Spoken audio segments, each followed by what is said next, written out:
My name is Olivia, and this is the story of how my family once told me I was worthless, kicked me out of my own home on Christmas Eve, and how exactly 1 year later, they had no choice but to beg me for help.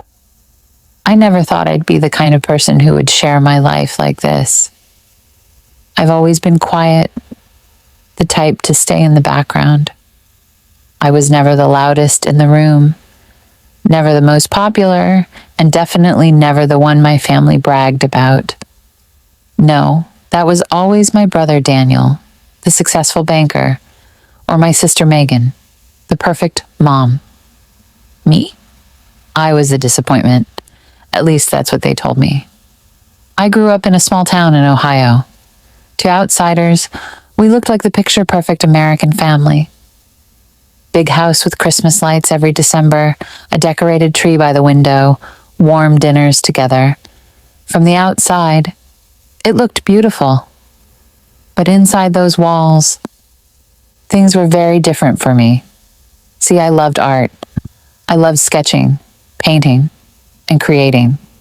Ever since I was little, I could lose myself for hours in my drawings. When other kids wanted to play football or watch movies, I wanted my pencils, my canvas, and silence.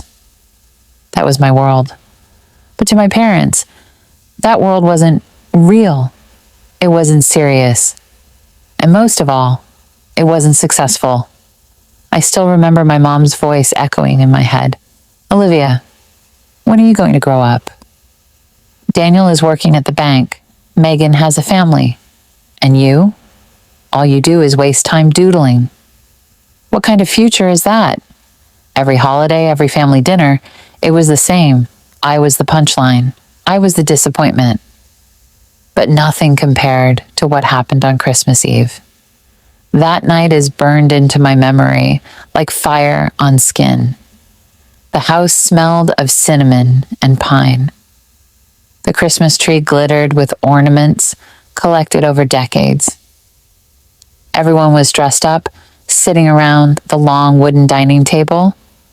Laughter filled the air as gifts were exchanged, and for a moment, I thought maybe this year would be different. Maybe they'd see me for who I was. Maybe they'd understand me.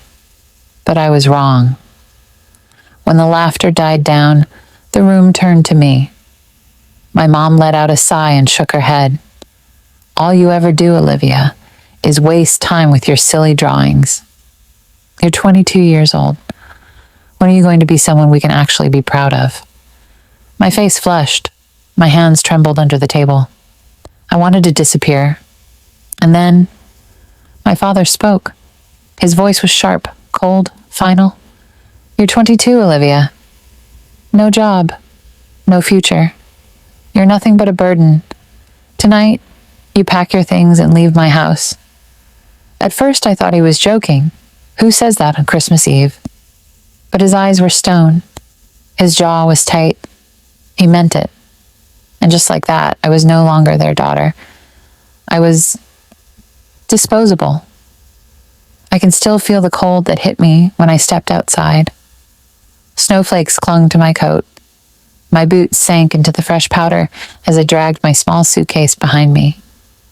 I remember looking up at the glowing Christmas lights on the house I grew up in and realizing I didn't belong there anymore. Tears burned my cheeks as I whispered to myself, worthless? That's what they think I am. But what I didn't know that night, what they didn't know, was that this wasn't the end of my story. It was the beginning. I wish I could tell you that night was just a nightmare, that when I woke up the next morning, everything was fine. But no, it was all very real. I spent that Christmas night wandering the streets, pulling my little suitcase behind me while snowflakes stung my face. I didn't have anywhere to go. My so-called perfect family had decided that I wasn't worth a roof over my head. I ended up in the cheapest motel I could find. The room smelled like cigarettes and mold. The sheets were stained, and the heater barely worked. But at least it was shelter. I sat on the bed, wrapped my arms around myself, and cried harder than I ever had in my life. Do you know what it feels like to be told by the people who raised you, the people who are supposed to love you unconditionally, that you're worthless? It doesn't just hurt. It crushes you. It breaks something inside you that you can't fix overnight. For weeks after that, I could barely function.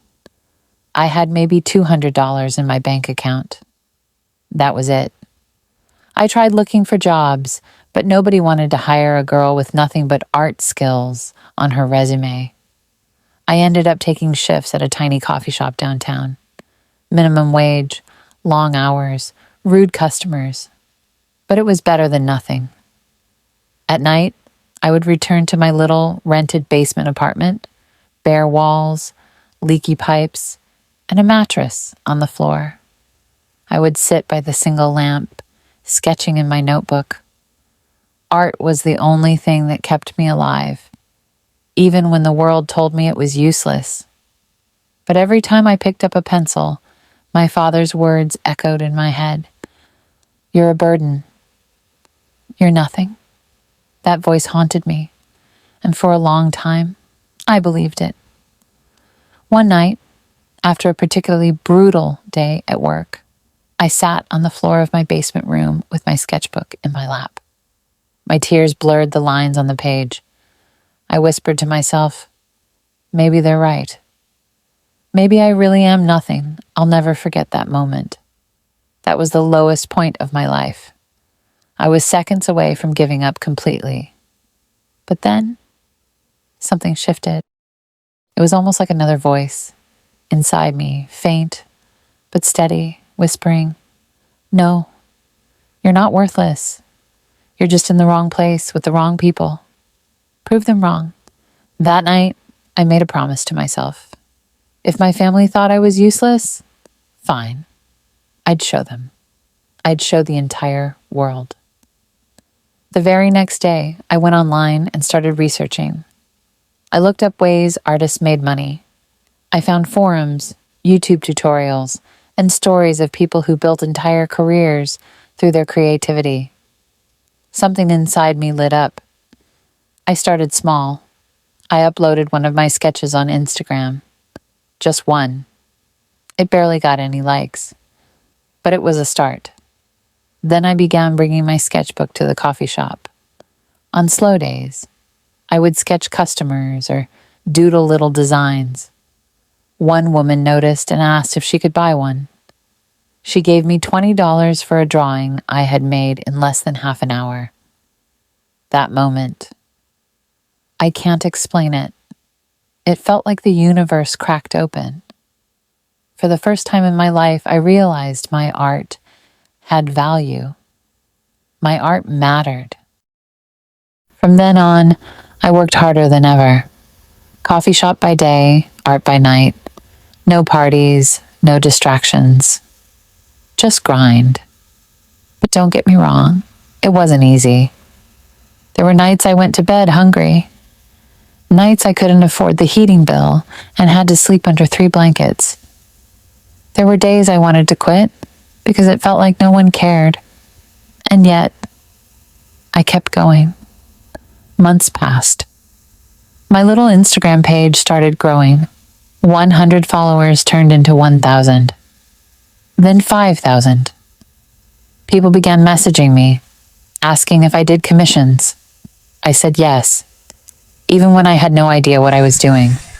I taught myself digital art, bought a cheap tablet with my tips from the cafe, and practiced until my hands ached.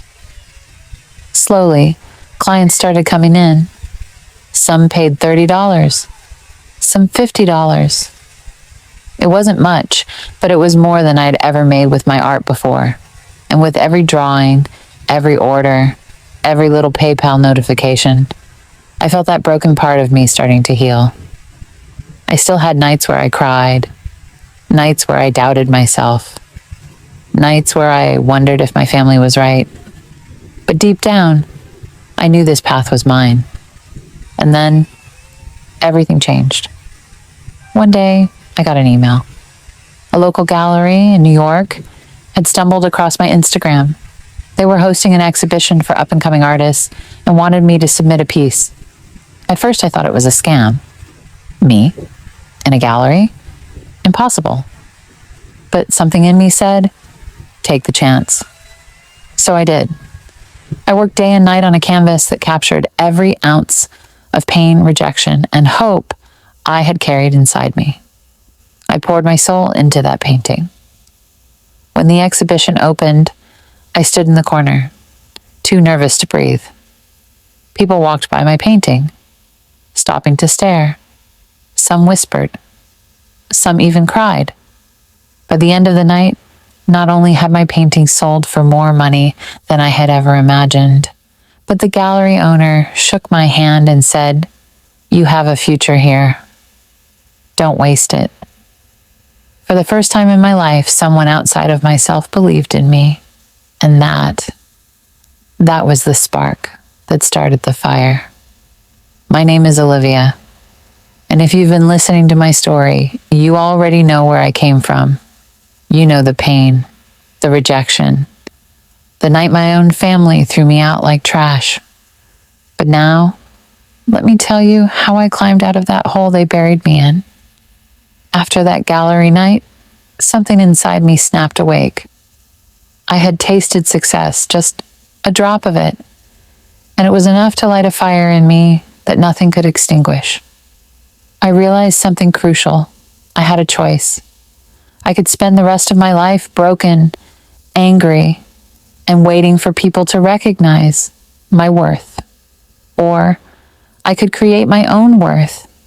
I could build something so undeniable that even the people who once spat on me would have no choice but to see it. I chose the second path.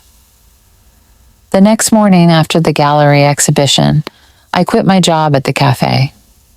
My boss looked at me like I had lost my mind. "Olivia, you can't just throw this away. You need stability." But what he didn't understand was that the cafe was my cage. It paid the bills, yes, but it also kept me trapped in survival mode. And I was done surviving. I wanted to live. So I gave him a smile and said, "I'm not throwing anything away. I'm finally picking something up." The first few months as a full-time artist were brutal. I had no health insurance, no steady income, no backup plan. Some weeks I lived off instant noodles. Some weeks I panicked when the rent was due. But I kept creating every single day. I treated my art like it was my oxygen. I posted online, built a website, reached out to small businesses for freelance design work. I taught myself about branding, marketing, even basic accounting. I worked harder than I ever had in my life. But it didn't feel like work. It felt like freedom. One of my biggest breaks came almost by accident. A lifestyle brand on Instagram stumbled across my designs and asked if I'd create illustrations for their new product line. I poured my heart into it, and when they launched, one of my designs went viral. Suddenly, my follower count exploded. Thousands of people were sharing my work. I'll never forget the day I hit 100,000 followers. I sat in my little apartment, staring at my phone, tears streaming down my face. The same girl who once cried alone in a motel on Christmas night was now reaching thousands of hearts around the world with her art. It was surreal. But success doesn't erase pain. It just adds layers to it. Because here's the truth. Even as my career took off, even as money started coming in and my name began appearing in magazines and blogs, there was still a shadow in my heart. That shadow was my family. I couldn't stop hearing their voices in my head. My father telling me I was a burden. My mother standing silent while I packed my bags. My siblings laughing when I begged them not to let me go. Every achievement, every milestone, every dollar I made, part of me wanted to run back to them and scream, "Do you see me now? Do you still think I'm worthless?" But I didn't. Not yet. Because deep down, I knew the best revenge wasn't in shouting. It wasn't in proving them wrong with words. The best revenge was silence. The best revenge was living a life so bright, so undeniable, that they would have no choice but to see it, without me ever saying a word. If you've followed my story until now, you know the journey I've taken, from being thrown out of my family home on Christmas night, to building a life, a career, and a legacy that no one can take away. But there's one final chapter you need to hear. After that phone call from my mother, things changed. Not for me, I was still on my path, climbing higher, growing stronger. But for them, news travels fast in a small town. My father's downfall became public knowledge. Everyone knew the once successful, respectable man had lost everything. Debts, humiliation, even whispers of fraud. And meanwhile, my name was everywhere. The local paper ran a story. Small-town artist, Olivia, becomes international success. My old high school invited me to give a talk at their winter fundraiser. Magazines featured my artwork, calling it a raw, emotional voice of resilience. It was almost poetic. The family who once mocked me now had to watch as the world celebrated me. The real turning point came 1 year later. The town hosted a Christmas charity gala, the kind of event my family used to attend every year. This time, I wasn't a guest. I was the guest of honor. I remember walking into that hall, dressed in a long emerald gown, my hair curled perfectly, my confidence radiating like armor. Cameras flashed, reporters smiled, people lined up just to shake my hand.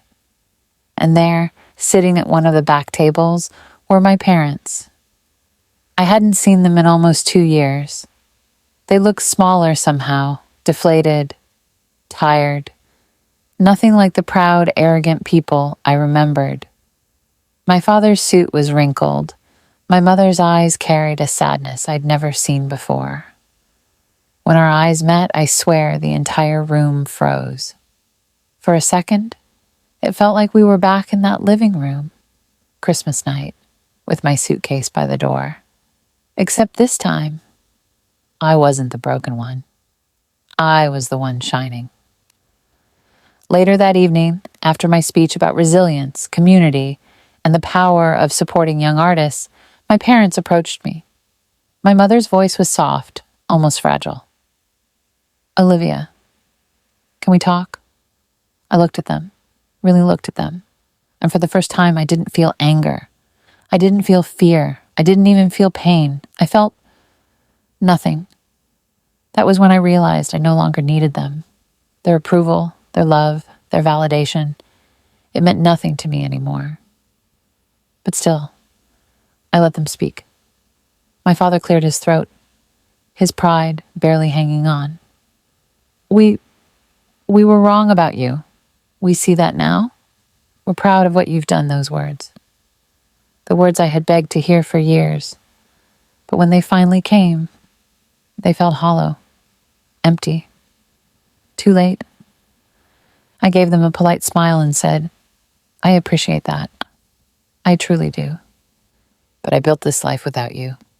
I didn't need your pride then, and I don't need it now." My father flinched. My mother's eyes welled with tears. Then I added, with calm finality, "I hope you enjoy the evening, but please understand. I've moved on." And with that, I turned away.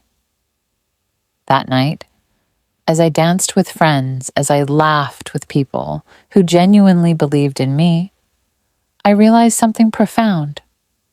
Revenge isn't about making others suffer. Revenge is about healing yourself so completely that their power over you disappears. And that's what I had done. Since then, my life has only continued to grow. My company flourished. I opened scholarships for young artists who had been told, like me, that their dreams were useless. I bought a home filled with warmth and light, the kind of home I once wished for as a child. And every Christmas, when snow falls softly outside my window, I light a candle and whisper to myself, "You made it. You proved them wrong." But here's the truth I want to leave you with. This story isn't just about revenge. It's about transformation. Yes, my family once broke me. Yes, they tried to convince me I was worthless. Yes, they cast me out like garbage. But instead of destroying me, they unknowingly gave me the greatest gift. They gave me the fire, the determination, the hunger to prove myself. And because of that, I am who I am today. So maybe in a strange way, I should thank them. Because without their cruelty, I might never have found my strength. So, if you've ever been told you're not enough,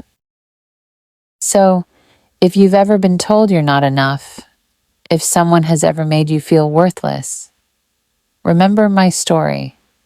Remember Olivia, the girl who was thrown away, but built herself back up into someone unstoppable. Remember that the best revenge isn't shouting or screaming. The best revenge is success. And I promise you this, there is no sweeter sound in the world than silence. The silence of people who once doubted you, forced to watch you shine.